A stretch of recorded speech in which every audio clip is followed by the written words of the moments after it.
میرے اور آپ کے آقا محمد مصطفیٰ صلی اللہ علیہ وبارک وسلم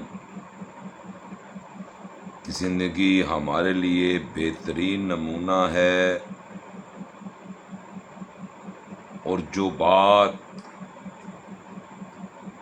جناب محمد مصطفیٰ صلی اللہ علیہ وآلہ وسلم کا حکم، جو آپ نے بات فرمائی، جو آپ نے حکم دیا،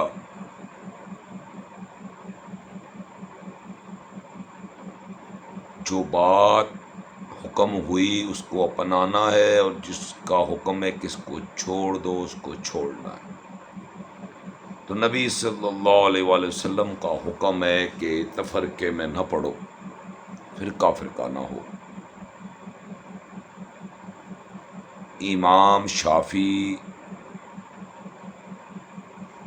امام ابو حنیفہ کا قول میں نے آپ کے سامنے رکھا کہ آپ نے حکم فرمایا جو چیز قرآن اور حدیث کے خلاف جائے اس کو دیوار پہ دے مارو، اس کو چھوڑ دو۔ لیکن یہ عمل تو میرے نبی محمد مصطفیٰ صلی اللہ علیہ وآلہ وسلم نے اپنے گھر کو عبادت گاہ بنایا، عبادت گاہ کو گھر بنایا۔ یہ تو میرے نبی صلی اللہ علیہ وسلم نے عمل کیا، کیا میں نے اور آپ نے یہ عمل کیا؟ اللہ کے نبی محمد مصطفیٰ صلی اللہ علیہ وسلم نے فرمایا کہ اپنے گھروں کو قبرستان مت بناؤ، اپنے گھروں کو قبرستان مت بناؤ، اپنے گھروں کو عبادت گاہ بناؤ تاکہ تمہارے گھر میں رحمت کے فرشتے اتریں۔ کیا ہم نے اپنے گھر کو عبادت گاہ بنایا؟ کیا میرے آقا محمد مصطفیٰ صلی اللہ علیہ وآلہ وسلم کے فرمان کو ہم نے اپنے سر کا تاج بنایا؟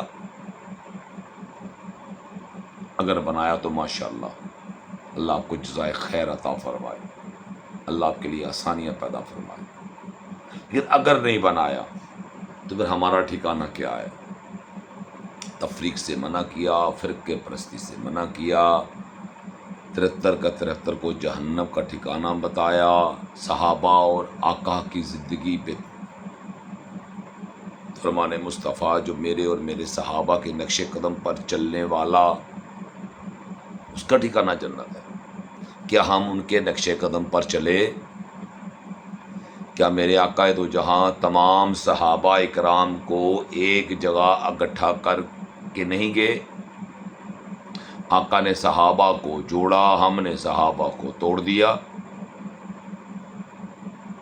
جو صحابہ آپ کی مرضی کے مطابق گفتگو کر رہا ہے، وہ چاہے دین کے خلاف ہو، شریعت کے خلاف ہو، لیکن آپ نے لے لینی ہے، کیونکہ آپ نے تفرقے کو بڑھاوا دینا ہے۔ عقل اللہ نے اسی لیے دی۔ امام ابو حنیفہ اور امام شافعی کا قول یہی ہے، حکم یہی ہے، ارشاد یہی ہے کہ جو چیز قرآن اور حدیث سے ٹکرا جائے اس کو دیوار پہ دے مارو، اس کو چھوڑ دو۔ کیا ہم نے چھوڑا؟ اگر انہوں نے اس تفرقے پر وضاحت نہیں کی، یا ان کی وضاحت میں یہ آتا ہے کہ ایک فرقہ جنت میں جائے گا، تو کیا آپ کو اور مجھے اللہ نے عقل نہیں دی؟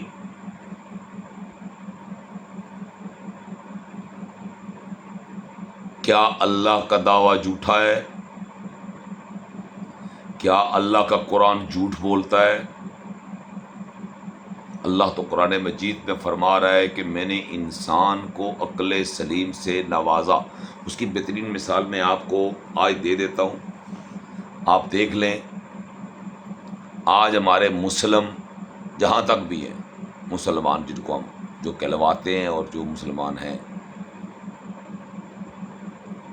ان سب کی زبانوں پہ میچیورٹی کی بات کر رہا ہوں، سب کی نہیں بات کر رہا۔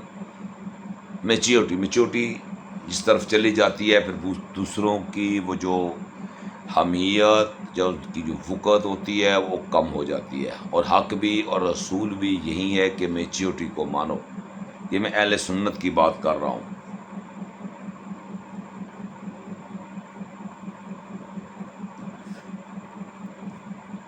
تو میرے دوستوں، میرے بزرگوں، میرے عزیزوں، کیا ہم نے مانا؟ کیا آقا کی زندگی کو بہترین نمونہ جو تھی ہمارے لیے، کیا اس کو اپنایا؟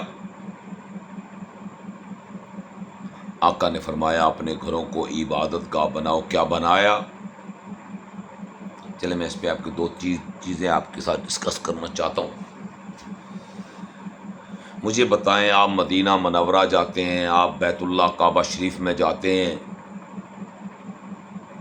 تو وہاں آپ کی بیوی، بہن، بیٹی، ماں، کوئی بھی ریلیشن آپ کے ساتھ جاتا ہے، آپ کی خالہ، آپ کی پھوپھی، آپ کی چاچی، آپ کی تائی، جو بھی آپ کے ساتھ رشتہ ہے، جو آپ کا منسلک ہے آپ کے ساتھ، اس کو اجازت ہے. کیا وہ جو لوگ، وہ جو ہمارے ریلیٹیو، جو ہمارا رشتہ ہے، جو بشکل عورت ہے، کیا وہ وہاں پہ جماعت کے ساتھ نماز نہیں پڑھتی؟ کیا وہ مدینہ منورہ میں جماعت کے ساتھ نماز نہیں ہوتی وہاں پہ عورتوں کی؟ کیا خانہ کعبہ میں جماعت کے ساتھ نماز نہیں ہوتی عورتوں کی؟ اگر وہاں پر ہو جاتی ہے تو میرے بھائیوں، دلیل، وٹنس، بڑا ہونا، جیسے فقہ حنفی میں وہ مسلک بریلوی پہ ہماری تعداد سب سے زیادہ ہے. نہیں بھائی، آپ کی تعداد کی بات نہیں ہو رہی تھی یہاں پہ. یہاں پہ بات یہ ہو رہی تھی